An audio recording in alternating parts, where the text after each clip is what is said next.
Hello friends, Vinita this side. I hope you all are fine. Welcome to my channel. So as you know, we have already completed our previous third chapter and now we are going to start our new chapter that is related with Annie Frank. So the protagonist of this chapter is Annie Frank. So the name of the chapter is From the Diary of Annie Frank. Anne Frank from the diary of Anne Frank जिसका अर्थ हुआ Anne Frank की diary से। इस chapter को एक German डायरिस्ट Anne Frank के द्वारा लिखित आत्मकथा the diary of Anne Frank से लिया गया है कि उसने नॉर्मली अपनी लाइफ के लिए एक डायरी लिखी थी, the life and the diary of a young girl, एक छोटी सी लड़की की जिंदगी और उसकी डायरी। तो उसने अपनी डायरी में कुछ लिखा था और उसी डायरी से जो उसकी आत्मकथा थी उसी से ही उन्होंने एक चैप्टर लिखा है ये। तो चलिए एनी फ्रैंक के बारे में थोड़ा सा और जानते हैं। So yes, the beginning, we just want to know something about Anne Frank.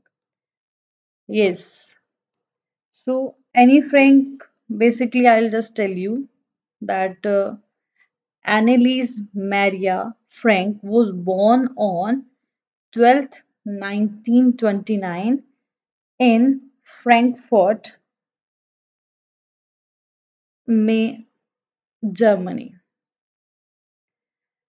Anne Frank का जन्म 12 जून 1929 फ्रैंकफर्ट जर्मनी में हुआ था and she was a happy baby and the second child of Edith and Otto Frank. So Edith and Otto Frank ये उनके parents थे और उनके पेरेंट्स की वो दूसरे नंबर की बेटी थी और बहुत खुश मिजाज लड़की थी। Otto had even been decorated as a German officer during World War One. Otto को है ना जो है आज भी स्मरण किया जाता है उसका एज अ जर्मन ऑफिसर कि वो जर्मनी का एक ऑफिसर था उस टाइम पे जब वर्ल्ड वार फर्स्ट चल रहा था। But what Annie didn't know was the terrible political climate outside the boundary of her rich green backyard. लेकिन जो बात एनी नहीं जानती थी वो ये थी कि इस बहुत ही सुंदर हरियाली भरी जिंदगी के बाहर, इस बाउंड्री के बाहर एक पॉलिटिकल क्लाइमेट भी है। ठीक है, तो these you are having some pictures here Anne Frank with her sister Margot and his baby Anne जब वो बिल्कुल छोटी थी and Anne Margot and their father Otto. Okay, so now immigration, so that is only a small parts of this chapter, that is not proper reading. So immigration, uh, now after completing the point कि वो कौन थी और उसके father का नाम क्या था, we are going to start with a small point कि इमिग्रेशन का जो पॉइंट था वो क्या था। इमिग्रेशन क्या होता है, किसी एक जगह से दूसरी जगह में व्यक्तियों का आकर बस जाना, मतलब कहीं से आकर कहीं और बस जाना।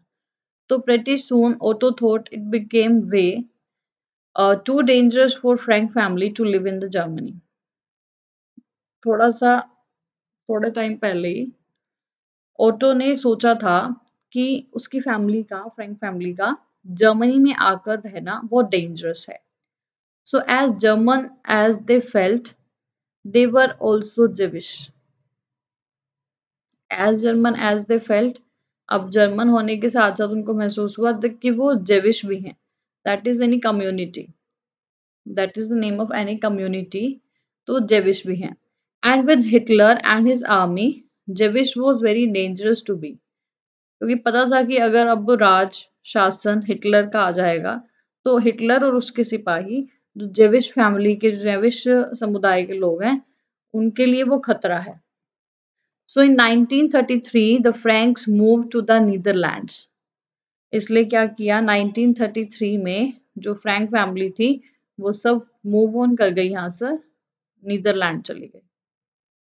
Okay, so one of the last photos of Franks in Germany, Germany में इनकी लास्ट फोटो थी, और उसके बाद वो जेवी स्टार जो थे वो नीदरलैंड्स चले गए। Next, adjusting to new life. अब एकदम से कहीं पे कोई इमिग्रेशन होता है, भी चेंज हो जाता है, बच्चे के लिए भी चेंज होता है। सो उसमें कैसे उसने अपनी न्यू लाइफ में एडजस्ट किया। For Anne, it was very easy to make friends. Anne बहुत हैप्पी चाइल्ड थी ना, तो उसके लिए बहुत इजी था नए नए friends banana. She loved school and talked a lot. वो स्कूल जाना उसको बहुत अच्छा लगता था, एंड टॉक्ड अ लॉट, वो बहुत बातें करती थी। She also had a trick of dislocating her shoulder for a good scare out of her teachers and classmates. उसके अंदर एक ट्रिक थी, मतलब उसके अंदर एक मतलब सोच थी ऐसी कि वो कुछ भी dislocated her shoulder for a good scare, कि वो अपने कंधे को मतलब कभी भी किसी भी तरह से अप्रिशिएशन पाने के लिए टीचर्स से या क्लासमेट्स से, मतलब वो हमेशा कुछ ना कुछ ट्रिक्स करती रहती थी कि वो हमेशा ऊपर रहे। So her best friends were Hanali Bosler and Jacqueline Van Marcin and Sunny Lizerman. So these are three friends of Annie Frank. So the original three friends were called Hanny, Sunny and Annie. तो ये three friends थी जिनको मतलब बुलाया जाता था any, Sunny and any. So the three, including another friend, had a club called the Little Dipper. उनके group को, उनके डिपार्टमेंट को, जो फ्रेंड्स का डिपार्टमेंट था उसको लिटिल दीपर बोला जाता था, जहाँ पर उनकी तीनों फ्रेंड्स थी including another friend also. So she also had 6 other friends in the club, और उस क्लब में उनके 6 और फ्रेंड्स थे इंक्लूडिंग हरसेल्फ, उसको मिलाकर. And then they found out that the little deeper had 5 stars instead of 7, so they named the club the Little Dipper -2. अब वो बोल रही है कि क्या हुआ, उसने देखा कि उसका जो ग्रुप था 7 का, उसमें से अब जो है ना वो सिर्फ 5 ही रह गए थे, तो उसने क्या किया, उस क्लब का नाम रख दिया द लिटिल दीपर -2, कि पहले लिटिल दीपर में 7 मेंबर्स थे, अब ओनली 5 रह गए हैं, तो उसने क्या कर दिया द लिटिल दीपर -2. सो यहाँ से आप इमेजिन कर सकते हो that how happy she was every time, कि अलग से ही एक खुश मिजाज इंसान का होना, बहुत सारे फ्रेंड्स को बनाना, उनके अंदर उनके साथ ऐसे मिक्सअप होके रहना, और हमेशा अपनी लीडरशिप क्वालिटी को इंक्रीज करके रखना. That was the quality of anything. Nextly, chatter box. Yes, अब उसको चैटर बॉक्स के नाम से बुलाते थे. How, let's read. And he was very chatty. वो बातें बहुत करती थी. लाइक इट वाज टोल्ड, ऐसा बताया ही गया है कि उसको फ्रेंड्स बनाने का, बातें करने का बहुत शौक था. In fact, she was often told by her teacher to write short stories in school. अब कई बार ऐसे होता था कि उसके she was often told by her teacher, उसके टीचर उसको बोलते थे to write short stories in school, वो छोटी छोटी सी स्टोरी बनाए, लिखे स्कूल में, that were often humors, जो सिर्फ अफवाहें होती थी, and protection towards her teacher and classmates. और उसमें क्या हो कि ऐसे ह्यूमर्स हो और प्रोटेक्शन हो टीचर्स और क्लासमेट्स के लिए. So one day she was told to write an essay to the traits of Quackenbush. तो एक दिन क्या हुआ, उसके टीचर ने उसको एक ऐसे दिया लिखने के लिए. उसके टीचर ने उसको ऐसे लिखने के लिए दिया. तो अब वो ऐसे लिख रही है. अब उसको किस लिए दिया गया, क्योंकि वी नो दैट कि उसको बातें करने का, उसको बोलने का बहुत शौक था. तो एज अ पनिशमेंट लगा लो, या एज अ क्रिएटिव वर्क लगा लो, कि उसके टीचर ने उसको बोला कि आपको एक ऐसे लिखना है. ठीक है, तो अब वो ऐसे तो उसको लिखना था. ठीक है, अब वो उसमें बहुत ज्यादा सोचने लग गई कि क्या करना है, कैसे लिखना है, क्या लिखूं, क्या नहीं लिखूं. तो बहुत सारी चीजें ऐसी थी जो उसको लगी कि मैं कैसे कर सकती हूँ इसको. बट स्टिल शी ट्राइड, उसने कोशिश तो की, क्योंकि वो हार मानने वालों में से तो नहीं थी। ठीक है। तो बस यही है कि उसको मतलब बहुत ज़्यादा बोलती रहती थी ना, तो उसको एक पनिशमेंट देने के लिए उसको ट्रेड्स ऑफ क्वैक एंड बश यानी कि जो बातूनी होती हैं, बातूनी चीज़ें होती हैं, उस पर एक ऐसे लिखने के लिए बोला गया। So she explained that she could not help herself because it was a feminine trait and that her mother talked twice as much as she did. उसने एक्सप्लेन किया कि वो खुद से इसको नहीं लिख सकती क्योंकि ये हर एक फीमेल की प्रॉब्लम है। जैसे कि उसने एक्सप्लेन किया कि उसकी जो मम्मा है ना वो उससे ज़्यादा बोलती है, उससे डबल बोलती है। So she kept right on talking and was given another story to write called Quack Quack Quack. चलो, अब वो बोलती तो बहुत रहती थी। अब ये वाला टॉपिक नहीं, तो उसने बोला कि जो ये बातूनी है ना, ये ऐसे नहीं है, ये फीमेल जो फेमिनाइन डिपार्टमेंट होता है ना, जो फीमेल कम्युनिटी है हमारे पास, उनका रिवाज है ये। मेरी मम्मा मुझसे ज़्यादा बोलती है। तो वो बोलती रही but was given another story, लेकिन अब उसको दूसरी स्टोरी मिली जिसका नाम था quack quack quack. It talked about three girls, geese, and the father who ate their heads off for talking so much. It talked about the story जो थी यहाँ पर क्वैक क्वैक क्वैक, उसमें बताया गया था थ्री गर्ल्स के बारे में जो हमेशा क्या करती हैं, the father who eight their heads, जो उनका सिर खा जाते हैं, इतना ज़्यादा बोलते हैं। The story was her most humorous. जो कहानी थी वो बिल्कुल अफ़वाह थी and she still kept on talking, लेकिन अभी भी वो सिर्फ क्या करती थी, बातें करती रहती थी।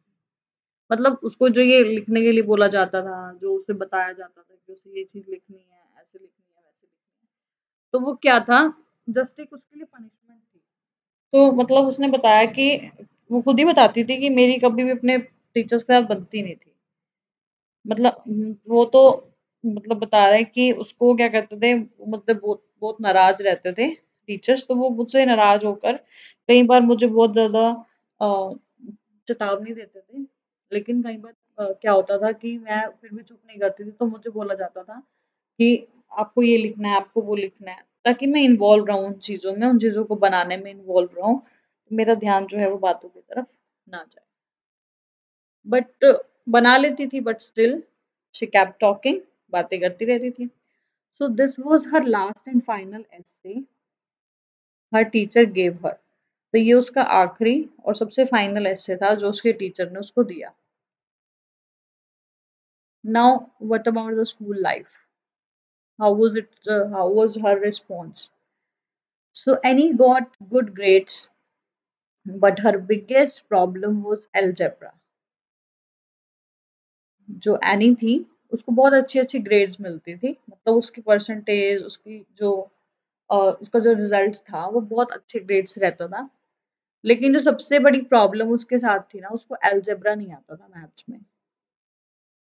शी टोटली लॉथर्ड इट, वो उसके सिर के ऊपर से निकल के जाता था बिल्कुल। She also like to flirt a lot but only her mother wished she could not been smarter and got better grades like Margot. वो बहुत ज्यादा मक्खन लगाती थी, उसको मक्खन लगाना बहुत पसंद था। But only her mother wished, लेकिन उसकी मम्मा की इच्छा थी that she could not been smarter, कि वो उतनी स्मार्ट नहीं हो सकती जितनी उसकी सिस्टर मार्गोट थी। But Anne knew she could never measure up, लेकिन एनी को पता था कि वो कभी भी कंपैरिजन नहीं करती है। So here we are having report card of Anne Frank. So nextly, Inversion. Now we have just completely know about his school life, कि वो कैसे यहाँ पे गए। अब यहाँ पे इन्वेशन हुआ। इन्वेशन का मतलब होता है हमला करना, आक्रमण करना। So any was still happy with her way of life, वो अपनी जिंदगी के जीने के तरीके से बहुत खुश थी। Along with the rest of the Franks, अब बाकी के सारे जो फ्रैंक फैमिली थी उनके साथ, one dreadful day in 1941 the Nazis invented Germany. एक बहुत भयानक दिन आया 1941 में कि जो नाजीज थे उन्होंने सबने क्या किया, जर्मनी पर अटैक कर दिया। तो यहाँ पर कुछ है, हिटलर जो नाजी का लीडर था, और ये नाजिस थे, इन्होंने क्या किया, हमला बोल दिया जर्मनी पर। Now hello hello. Also in 1941, Annie met a decent 16-year-old boy. Any को 16 साल का एक बहुत डिसेंट लड़का मिला। His name was Hello Silverberg. उसका नाम था Hello Silverberg. She was into him and he was into her. वो उसमें खोई रहती थी, वो उसमें खोया रहता था। They also hung out a lot together. बहुत सारा समय एक दूसरे के साथ बिताते थे। One day, Annie and Hello stayed out past the Jewish curfew, which was 8 p.m. एक दिन क्या हुआ, एनी और हेलो जो थे stayed out past the Jewish curfew, curfew की वजह से जो 8 बजे का था उनको वहां कहीं पर रुकना पड़ा। Since Jews were forbidden to do so, they could be arrested. जो उन्होंने जो जूस फैमिली थी, जो जूस कम्युनिटी थी, उन्होंने जो भी गलतियां की थी या जो भी चीजें गलत की थी उसके लिए उनको अरेस्ट किया गया। So when Annie got home, her father was devastated. अब यहाँ पर वो अपनी स्टोरी बता रही है। अब यहाँ पे थोड़ी सी उसकी पर्सनल लाइफ भी आ गई। पर्सनल लाइफ कैसे आ गई कि वो बता रही है कि उसका फ्रेंड था और उसको बहुत मतलब पसंद था, ठीक है। तो अब यहीं पे वो बता रही है कि एक दिन वो कहीं पे फंस गए कर्फ्यू की वजह से। तो जैसे ही वो घर वापस आई तो उसने देखा कि उसके जो पापा है ना वो डिवास्टेटेड हो गए हैं। डिवास्टेटेड होता है, उनको वो सदमा लग जाना। He told Annie she would now have to be home by 10 to 8। तो अब उसके फादर जो थे वो थोड़े से मतलब ये लगा लो कि डिप्रेशन में चले गए, सदमा लग गया उनको। तो उन्होंने एनी को बताया कि अब से उसको घर पे सुबह 10 से 8 बजे तक रुकना पड़ेगा। She agreed and they still hang out.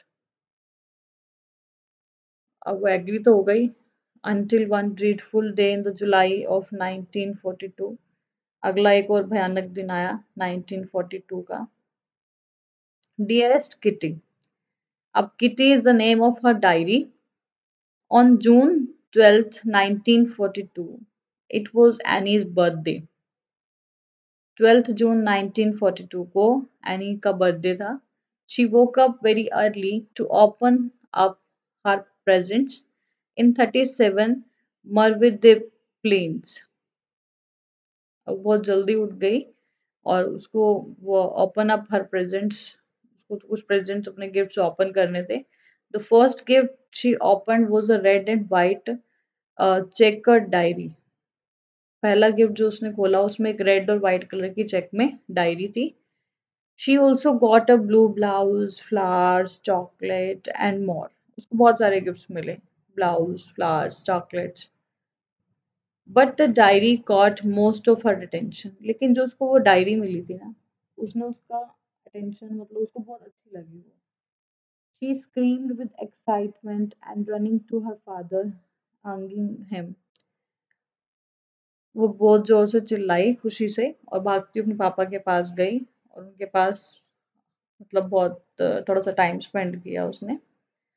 So her first entry, अब सबसे पहले जो उसने लिखा, आई होप। अब यहाँ बता रहा है कि उसको जो डायरी मिली थी ना, तो उसको वो डायरी इतनी अच्छी लगी कि उसने सोच लिया कि अब मैं इस डायरी में अपने लिए कुछ लिखूंगी। सो डायरी में लिखना, that is a very good point कि हमें अपनी मन की बातें जो है ना वो वहां पर लिखनी होती हैं। तो वो ऐसे ही कह रही है कि उसकी जो डायरी थी वो जहाँ पे जो किट्टी है वो उसकी डायरी का ही नाम है। और वो उसको अपना एक बहुत अच्छा दोस्त मानने लग गई थी और वो अपने बचपन की, अपनी फैमिली की और बाकी सब चीज़ें किसी और से बताए या ना बताए वो अपनी डायरी में ज़रूर बताती थी, ठीक है। तो अब उसने कुछ अपनी डायरी में लिखा था। यहाँ पे कुछ लाइंस हैं जो वो बता रही है कि मैंने कैसे क्या लिखा। I hope I shall be able to confide in you completely as I have never been able to do in anyone before. I hope that you will be a great support and comfort to me. उसने मतलब बोला कि मैं उम्मीद करती हूँ कि तुम मेरे साथ बिल्कुल ईमानदार रहोगे और जैसे कि मैं किसी और के सामने कुछ बात कर पाऊँ या ना कर पाऊँ, बट मुझे उम्मीद है कि तुम मेरे साथ हमेशा मेरा सपोर्ट और मेरे कंफर्ट के लिए रहोगे। So, as you can see in the picture, here is a diary. That diary's name is Kitty. So, that is her diary. Annie Frank's diary, Kitty, the most famous diary during the और इसी book से ही जो है ना ये publish हुई थी। Chapter ये पब्लिश हुआ इसी डायरी की वजह से, क्योंकि इसी डायरी से हमें उसकी लाइफ के बारे में, उसकी हर एक चीज के बारे में पता चला। सो कॉल अप नोटिस। अब one dreadful afternoon of July, there was a knock at the door. एक बहुत भयानक सी दोपहर थी जुलाई में। दरवाजे पर खड़खड़ाने की आवाज आई। Annie hoped, it was her view. Hello, मतलब ये उसका फ्रेंड होगा, उसको उम्मीद थी, बट इट वॉज नॉट, लेकिन वो नहीं था। It was a Nazis order for Margot Frank to report to a German labour camp the next day. ये एक ऑर्डर था जो नाजीज की तरफ से आया था मार्गोट फ्रैंक के लिए, जो उसकी सिस्टर थी, कि उसे आके जर्मन लेबर कैंप में अगले दिन आके उसको रिपोर्ट करना होगा। Any was frightened. अब एनी बहुत ज्यादा डर गई, but didn't know who the order was for. लेकिन उसको ये नहीं पता था कि ये ऑर्डर किसके लिए है। So Margot and Edith decided it was the best not to tell her the truth. So Margot ने और इतने डिसाइड किया कि उसको नहीं बताएंगे कि सच्चाई क्या है। Margot told her that it was Pim's nickname of Margot and Annie's father. उनके पापा का नाम है, शॉर्ट नेम है, कि ये उनका ऑर्डर है। Anne was wailing and of course he is not going. अब एनी तो बहुत छोटी है, वो तो नहीं जाएगी, वो तो नहीं जा सकती। Okay, so Margot said, quoted in Annie's diary a little later, कुछ टाइम के बाद एनी की डायरी में कोट किया गया जो मार्गी ने कहा था। While the females of the Frank household prayed that Otto would return, जो घर की महिलाएं हैं वो सब हाउस मतलब घर बैठ के प्रार्थना कर रही थी कि जो ऑटो है ना वो वापस आ जाए। They did not open the door for any one else the next day, कि जब तक वो वापस नहीं आएगा तब तक वो अपने दरवाजे को नहीं खोलेंगे। They also didn't know that at the time when the Nazis invaded Holland, उनको ये भी नहीं पता था कि जिस समय नाजी ने होलैंड पर आक्रमण किया था, contacted his assistant Mape Geese about going into hiding that day. तब भी वो पूरा दिन जो थे ना वो कहीं पर अपने असिस्टेंट एम्प्लॉय के साथ छुप कर रहे थे। So continued. The Franks done as they were told. अब फ्रैंक्स ने वैसा ही किया जैसे उन्होंने बताया था। Then Margie told Annie that Margot ने और उसकी सिस्टर ने एनी को बताया था that it was actually her call up notice, उसको बुलाने का नोटिस था। This very much did not help Annie's whelping, तो उसको इसमें एनी की किसी भी तरह की मदद की कोई ज़रूरत नहीं है। The next morning they were told to go early in the morning, उसको बहुत जल्दी जाना था, उसको कहा गया था उसको जल्दी निकलना है। टू हाइडिंग प्लेस, एक छुपे हुए गुप्त रास्ते से।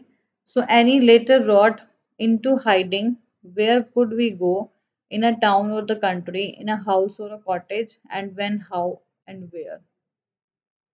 Into hiding, छुपे हुए रास्ते से, छुपे हुए रास्ते से, बट कहाँ से?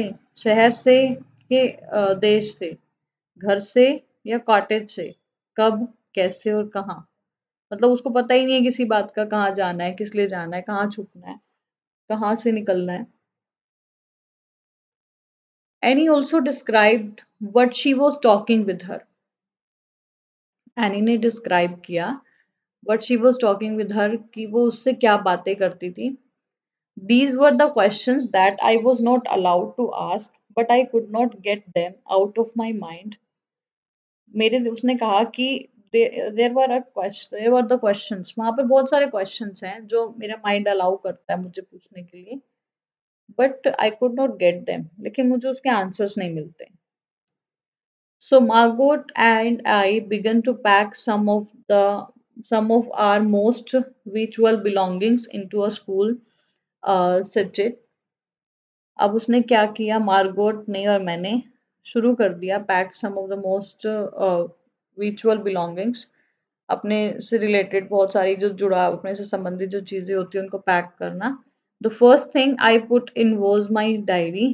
जो सबसे पहली चीज मैंने पैक की वो मेरी डायरी थी.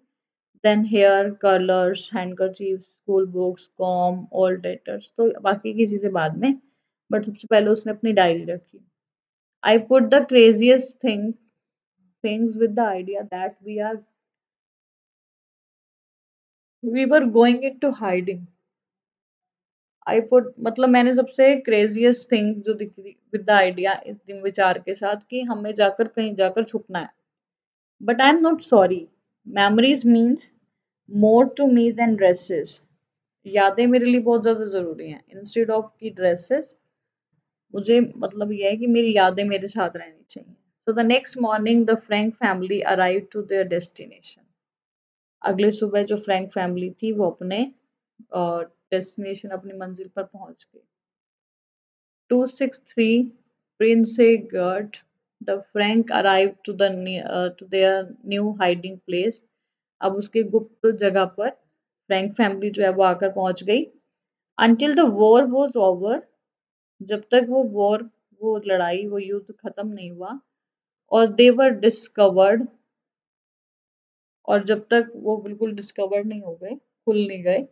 It was 3 story building about the store of Otto Frank. Otto Frank के स्टोर के ऊपर 3 story बिल्डिंग थी. First there was a big door that said employees only. जो फर्स्ट था उसमें सबसे बड़ा, बहुत बड़ा दरवाजा था जो लिखा गया था एम्प्लॉयज के लिए सिर्फ. That was the entrance of the hiding place, जो उस गुप्त रास्ते का प्रवेश द्वार था. One of the helpers of the Frank family put up a book case in front of the door. उसने क्या किया हुआ था, उस डोर के आगे एक बुक केस रखा हुआ था. मतलब ये आप पिक्चर में देख रहे होगे, दरवाजे के आगे एक किताबों की अलमीरा रखी हुई है ताकि किसी को पता ना चले कि ये डोर है और अंदर कोई रहता है. The Van the Van पेल्सिस.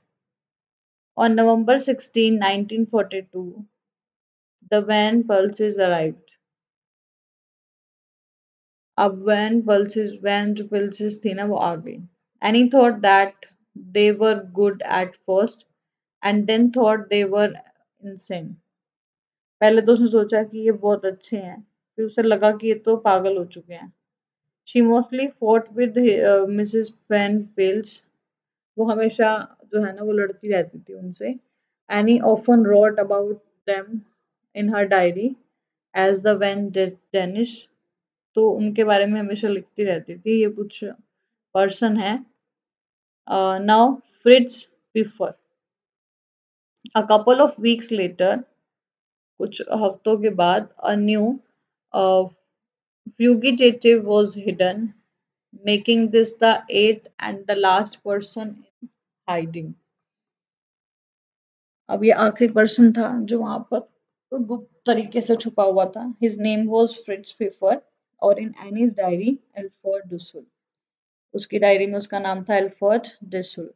He was a Jewish dentist who Annie thought also once a sweetheart but became annoying to Annie later. वो एक जेविश डेंटिस्ट था जो कभी हैनी फ्रैंक को बहुत अच्छा दिल से चाहता था, मानता था, अच्छा मानता था, बट कुछ टाइम से वो उससे बहुत ज्यादा नाराज हो गया. Mother daughter relationship. Annie's relationship with her mother was in poor shape. उसका जो उसकी मम्मा के साथ रिलेशन था ना वो बहुत पुअर सिचुएशन में था. She had constant arguments with her. वो हमेशा लगातार उनसे बहुत ज्यादा आर्ग्यूमेंट्स करती रहती थी. And never called her mom mummy. She called her mum mummy or momsy. वो हमेशा उसको मम, मम्मी, मॉमसी ऐसे नाम से बुलाती थी, because any thought her mother want was not close, क्योंकि उसे लगता था कि उसकी मम्मा उसके पास आना नहीं चाहती। She also wrote about her in her diary, वो उनसे कुछ ना कुछ लिखती रहती थी अपनी डायरी में उनके बारे में। And once wrote she was beginning to hate her, और एक दिन उसने लिखा कि अब उसने उनसे उनसे नफरत करनी शुरू कर दी है। Romance blues the year went by in the routine mostly, उसी रूटीन से बहुत सारे साल बीत गए। Peter and any felt that their parents did not understand them. Peter और एनी को लगता था कि उसके पेरेंट्स जो हैं वो उसको कभी नहीं समझते। So they started to confide in each other, इसलिए उन्होंने एक दूसरे के साथ ही अपनी सारी चीज डिस्कस करना शुरू कर दिया। वन डे एनी शेयर्ड हर फर्स्ट किस विद पीटर, और एक दिन उसने उसको किस किया पीटर को, एंड दे मेट ऑफन, और वो हमेशा मिलते रहते थे। But later any found out she was not know match for Peter, कुछ टाइम के बाद एनी को लगा कि उसका पीटर के साथ कोई मैच नहीं है। So she could not get much out of him as much as she confided to him, अब जितने वादे उसने उसके साथ किए थे अब वो उसको पूरा नहीं कर पा रही थी और वो नहीं कर रही थी। But that didn't worry her, she still had kitty, अब वो उस तरह से अपनी बातें उसके साथ शेयर नहीं कर पा रही थी जितना उसने सोचा था। बट उसको इस बात की कोई टेंशन नहीं थी क्योंकि उसके पास किटी थी। Now what was the discovery in that? One peaceful morning at around 10:30 a.m. on August 4, 1944, एक बहुत ही शांत पूर्वक एक सुबह थी 10:30 बजे। 4th August 1944, a large march came up to the stairs of annex, एक बहुत ही बड़ा सा मार्च हो रहा था। It was Gestapo who pretended the family, जिसने पूरे फैमिली को बहुत डरा दिया।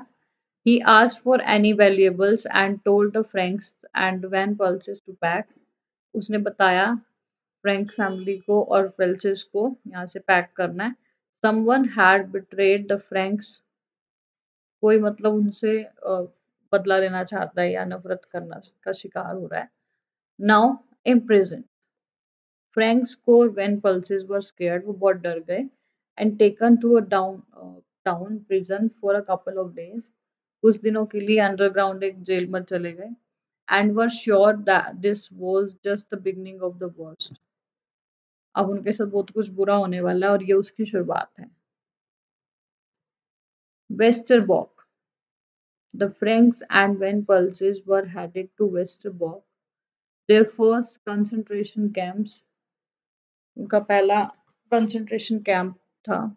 It would be the best camp anyone imprisoned could go to, ये बहुत बेस्ट कैंप था उनका imprisoned एक कैदी के रूप में। But they realize that it was actually a transit camp, लेकिन उनको ये महसूस हुआ कि उनके जीवन में ये बहुत बड़ा बदलाव आया। Every Tuesday thousand of trains were going to other concentration camps, हर ट्यूसडे किसी और कंसंट्रेशन कैंप्स पे ट्रेन्स जो है वो जाती रहती हैं। While passengers did not know where they were going, जबकि पैसेंजर्स को नहीं पता होता कि वो कहाँ जा रहे हैं। But all they knew was to fear it, लेकिन जितना वो जानते थे वो उनका डर था। On one unlucky Tuesday the Franks and the van Pels were headed for Auschwitz, वहां गए हुए थे वो कैंप के लिए।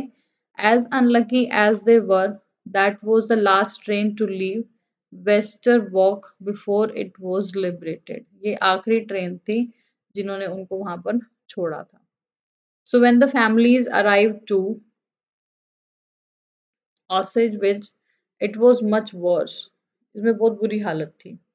There was a director who would say left or right, and Franks were lucky that they took left. उन्होंने पूछा left या राइट, तो फ्रैंक वाले बहुत खुशकिस्मत थे जिन्होंने बोला कि left. So Hermann went to the wrong way, तो जो हरमन था वो गलत रास्ते पे चला गया, the right straight into the gas chambers. वो राइट पे चला गया and he was killed shortly after, और कुछ ही टाइम के बाद, थोड़े से टाइम के बाद उसको मार दिया। What then made Annie scream was that she was separated from her father. जो सबसे ज्यादा दुख था उसको वो ये था कि वो अपने पापा से अलग हो गई थी। The four women were taken into this room filled with stripped women, meaning that they had to take their clothes and get uniforms. Meaning था कि उनको had to take their clothes, कि उनको अपने कपड़े लाने और यूनिफॉर्म्स लेनी है. The women also had to have their heads shaved, but that didn't hurt the three Franks that much as long as they were together. लेकिन उनको इतना ये दुख नहीं हुआ क्योंकि जब वो पास थे तब इससे अच्छा माहौल था. Bergen Belson. In November of 1944, Annie and Margot saw their father was the last time. उन्होंने अपने फादर को लास्ट टाइम देखा था, मदर को. They were headed off for another concentration camp. वो किसी और concentration camp के लिए गए थे. Bergen-Belsen. This would be the worst for them. ये उनके लिए सबसे बुरा था. When they arrived, they were frightened, sick and were tired. जब वहाँ पहुँचे थे, वो बहुत डरे हुए थे, बीमार थे और बहुत थके हुए थे. They were suffering from SIBIC, a rash caused by parasitic mites. Rashes और मतलब इन्फेक्शन की बहुत ज़्यादा प्रॉब्लम हो गई थी. As thousands of people led over death, the two sisters lost hope as they grew weaker and weaker. बहुत सारे लोग जो थे वो मर गए थे, लेकिन ये दो बहनें जो आखिरी उम्मीद थी, ये बहुत वीकर कमजोर होती जा रही थी. Margot was one day too sick to get up. वो इतनी बीमार हो गई कि वो उठ ही नहीं पा रही थी. In between April May 1945 Margot Frank died. Margot Frank मर गई. Anne was slightly stronger. Anne उससे थोड़ी सी ज्यादा स्ट्रोंग थी, but truly knew she was alone. लेकिन अब उसको ये पता था कि वो बिल्कुल अकेली है. Without family, without her diary kitty, she had nothing. वो कुछ भी नहीं थी. Types epidemic grew wider and Annie already had it, just to make her lose her will to live. अब उसने अपनी जिंदगी जीने की जो इच्छा थी ना वो खत्म ही कर दी थी. But what she didn't know was that her school friend Hanali Gosler was over the fence of Bergen-Belsen. This made Annie a little happy, but still not enough to make her smile. उसको अपने friend हैनाली गोस्टर के बारे में पता चला. उससे वो थोड़ा सा खुश तो हुई, लेकिन उतनी ज्यादा नहीं कि वो स्माइल करे. तो हेनली गोस्लर रिमेम्बर करती है, आई हैव नथिंग, मेरे पास कुछ नहीं है. Anne said. I threw her a package over the fence जिसमें सॉक्स और फ्रूट्स हैं, and then I package and ran away from it. We met 2 days later and she got the package, but this was the last time we would speak. तो ये आखिरी time था जब हम दोनों ने मिलके बात की. A couple of days later, कुछ दिनों के बाद Anne Frank died. Anne Frank मर गई क्योंकि वो रह ही नहीं पा रही थी, उसकी फैमिली में कोई बचा ही नहीं और उसकी डायरी भी नहीं थी. So grave, the grave of Annie and Margot Frank, ये उनका मकबरा है. Okay. Next, coming home. When the war was over, अब जब वॉर युद्ध खत्म हो गया, ओटो फ्रैंक वापस आया. Auschwitz was liberated the 27th January, and Otto decided to come after the war for a safe return. अब उसने डिसाइड किया कि वो युद्ध खत्म हो गए तो वो सुरक्षित अपने घर जाए. He knew it had died at a concentration camp. उसको पता था कि उसकी वाइफ जो है वो उसकी डेथ हो गई थी. And had no news on well van pulses, but all Otto wanted and had hope was for his two daughters. वो जो चाहता था सिर्फ मिलना, और उसकी आखिरी उम्मीद उसकी दो बेटियां थी. Dreadful news. Otto still searched for his two daughters and then got the news from another person that at Bergen-Belsen, the news that he had been dreading finally happened. His two daughters were dead. A week later, he got a letter from the Red Cross with the same answer.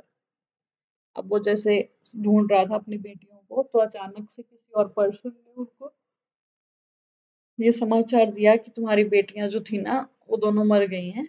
और कुछ हफ्तों के बाद ही got a letter from Red Cross, उसको एक red cross से letter मिला जिसमें ये सेम आंसर जो था वो लिखा हुआ था। Annie's legacy. When Otto told the dreadful news to Mill, she was saddened. जब वो उसको यही सही बात बता रहा था तो वो बहुत उदास थी. But when the families were arrested, लेकिन जब फैमिली को अरेस्ट किया गया था, Gestapo threw Annie's diary on the floor, Gestapo ने एनी की डायरी को फर्श पे फेंक दिया था. When Gestapo left, Meep and Beep went to pick up the diary. उन्होंने वो डायरी उठा ली. As they thought Annie would be happy to have it back when she returned. उनको ये था कि वो इस डायरी को देख के बहुत खुश होगी जब वापस आएगी.